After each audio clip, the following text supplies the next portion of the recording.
Notre chauffe-eau est mort ou sur le point d'exploser. Aujourd'hui, nous allons changer le chauffe-eau. Comme toujours, nous n'avons jamais fait cela auparavant, mais à quel point cela peut être difficile.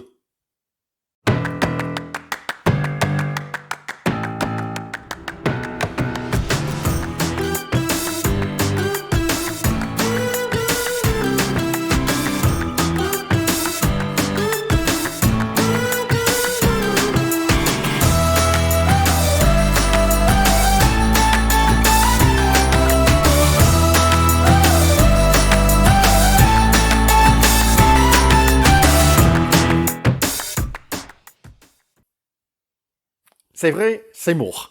Eh bien, certainement dangereux, de toute façon, comme nous allons vous le montrer. Nous avions espéré qu'il vivait un peu plus longtemps, mais il est très vieux. Probablement plus que 20 ans, peut-être même 25 ans. Dans cette vidéo, nous vous verrez comment déconnecter l'ancien chauffe-eau et installer le nouveau. Nous parlerons du régulateur de température et de la manière dont vous connectez le groupe de sécurité au chauffe-eau. Notre dernier chauffe-eau ne nous a pas permis d'ajuster la température de l'eau dans le ballon. Celui-ci le fait, donc nous vous montrerons cela aussi. C'est parti! OK. Le projet d'aujourd'hui consiste à remplacer le chauffe-eau que vous pouvez voir ici. Malheureusement, depuis quelque temps, nous avons un problème et je vais vous montrer. En bas ici, nous avons une flaque d'eau qui a commencé à couler jusqu'à ici aussi. Je vais vous montrer d'où ça vient. Si je monte ici, en fait, vous pouvez voir qu'il y a de l'eau qui coule sur le côté ici, mais en fait, le problème est plus haut, jusqu'ici. Vous voyez, j'ai essayé de le bloquer, de me gagner du temps, mais franchement, je ne sais pas si ça m'a vraiment aidé, mais bon. La première chose à faire est de vider le chauffe-eau. Quelque part, vous trouverez quelque chose qui s'appelle le groupe de sécurité. Il fait plusieurs choses. Voici le tuyau qui amène le froid au ballon. Et ce petit robinet noir ici vous permet de couper l'alimentation en eau du ballon si vous en avez besoin. Et voici ce qui nous intéresse. Ce robinet peut être utilisé pour vider le ballon. Donc, si je le tourne, vous verrez de l'eau s'écouler ici. Là, vous voyez? Cette eau s'écoule ensuite dans le tuyau d'évacuation qui est connecté ici.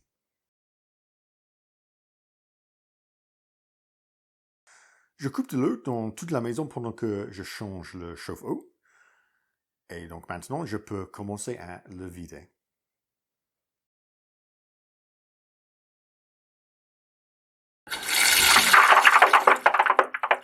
Nous pouvons voir l'eau couler maintenant, mais ce n'est pas très rapide. Donc, il y a deux possibilités que je peux faire pour accélérer ça. Au premier, je pourrais débrancher le tuyau en eau ici, ou, deuxième possibilité, ouvrir un ou plusieurs robinets d'eau chaude dans la maison.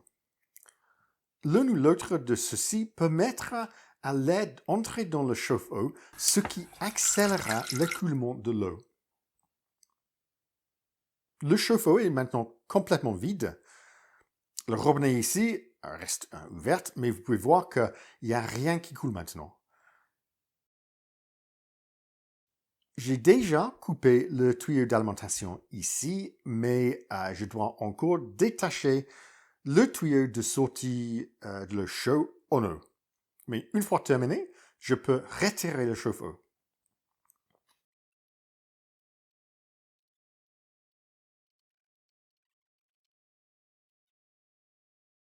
En déconnectant les fils de la boîte électrique, j'ai trouvé une fuite de plus. Regardez toute la ruelle ici. À mon avis, ça c'était super dangereux. Donc, je suis très content que je remplace le chauffe-eau aujourd'hui. Maintenant, il n'y a qu'un seul fil à déconnecter.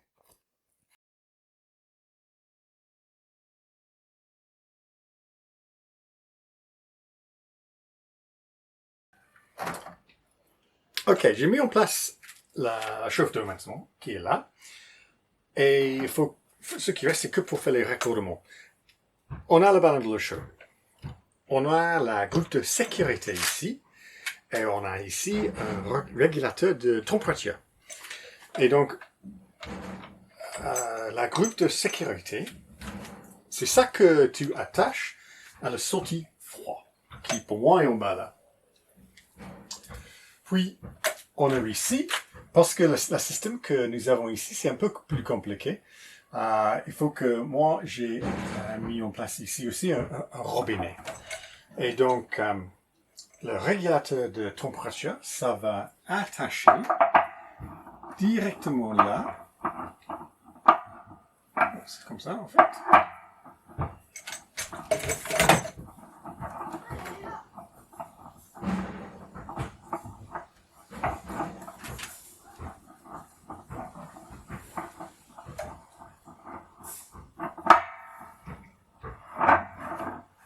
Ok, ça attache comme ça. Puis, je vais avoir ici, je vais attacher le froid et le chaud qui sort du ballon par le tuyau ici. Et en fait, dès que la température ici est trop chaud, et on règle ça avec le robinet ici, ça va permettre le froid d'être mélangé avec le chaud pour être sûr que la température ne sera pas trop élevée. Et donc après ça, c'est qu'une question de les raccordements que tu as. Et pour moi, j'utilise multicouche assertir. Et c'est question de faire le planning, si on veut, pour être sûr que tu as ce que tu as besoin pour.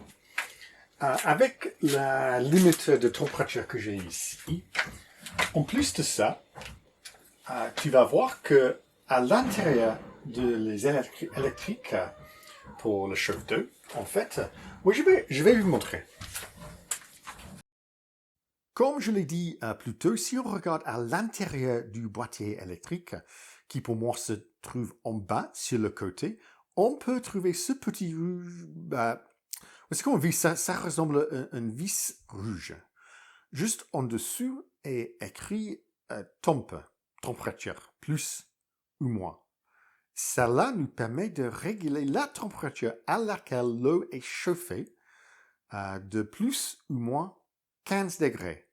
Je sais que nous avons un régulateur de température en plus, mais il me semble plus efficace de chauffer tout de suite au niveau correct. Sinon, tout ce que nous ferons est de le réchauffer, puis y ajouter de l'eau froide à partir du régulateur. Cela me semble complètement fou. Il semble que le réglage d'usine est au maximum, donc moi je vais essayer de le régler au milieu. Lorsque l'eau s'est réchauffée, je mesurerai la température à partir d'un robinet et puis je peux ajuster plus ou moins.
Je vais prendre une minute pour vous expliquer comment je vais attacher le groupe de sécurité. Et en fait, vous montrer les pièces et comment je vais le faire. Ici, vous voyez le groupe de sécurité que j'ai acheté. C'est juste quelque chose que j'ai trouvé à Leroy Merlin.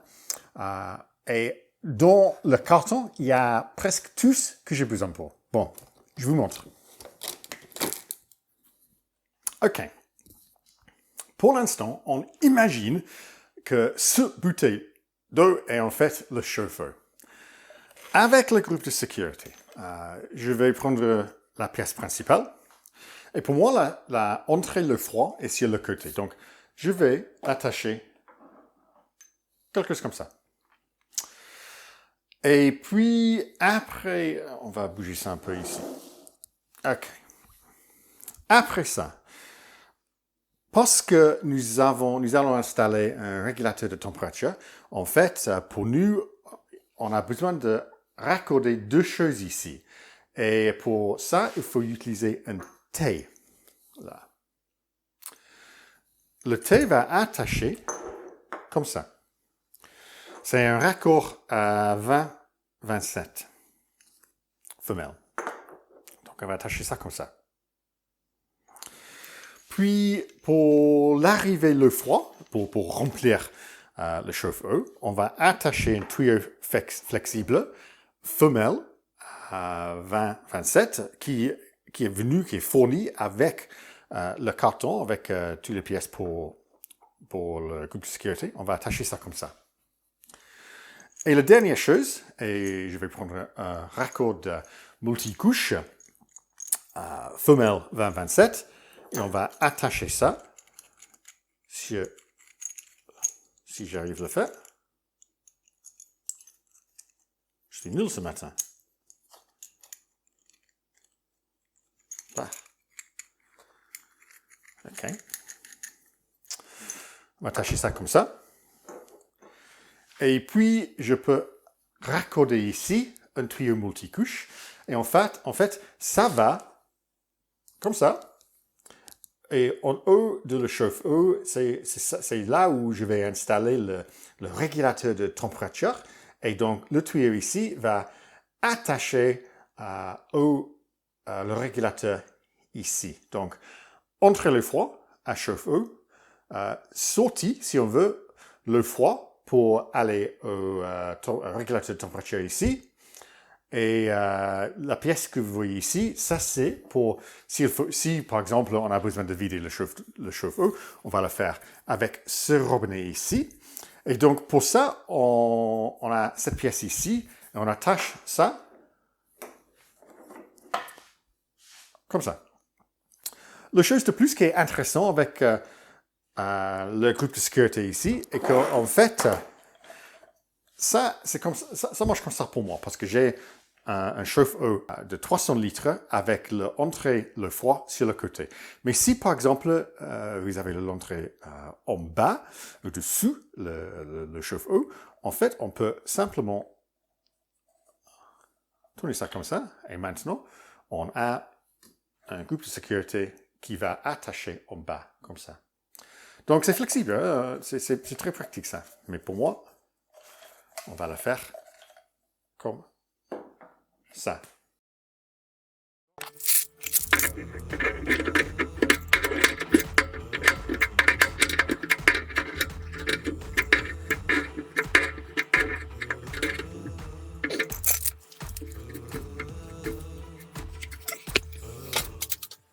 Ici, j'ai ressorti les raccords. Si vous souhaitez savoir comment utiliser le multicouche, vous pouvez regarder notre vidéo ci-dessus à droite.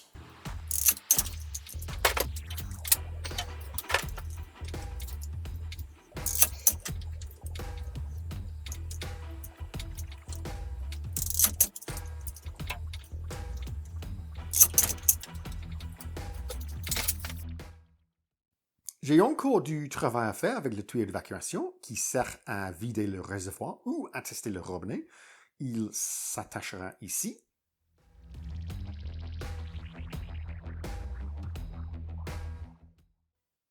Ici, nous avons l'alimentation en eau froide Et ce tuyau allemand au froid le régulateur de température en cas de besoin. La façon dont cela fonctionne est que si l'eau sort du réservoir, si c'est trop chaud, le régulateur prendra de l'eau froide d'ici pour la refroidir à la bonne température. Alors, regardons en haut. J'ai installé ici un robinet dont vous n'aurez probablement pas besoin, mais chez nous, nous avons le choix entre l'eau chaude par la chaudière ou l'eau chaude par le chauffe-eau. Si nous utilisons le chauffe-eau, le robinet reste ouvert, et si c'est par la chaudière, je la ferme. C'est le régulateur de température, et voici le tuyau d'alimentation en eau froide que vous ai montré ci-dessous tout à l'heure. Nous avons donc de l'eau chaude qui sort ici et de l'eau froide qui arrive ici. Le régulateur est essentiellement un mitigeur et je peux régler la température finale avec le mitigeur. Et enfin, il y a de l'eau chaude qui entre dans le système ici et arrive aux nourrices d'eau chaude pour la distribuer dans la maison là.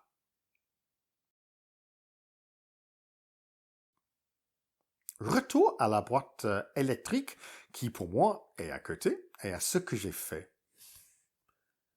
J'ai remplacé le câble d'alimentation par le nôtre car le nôtre est déjà connecté au disjoncteur.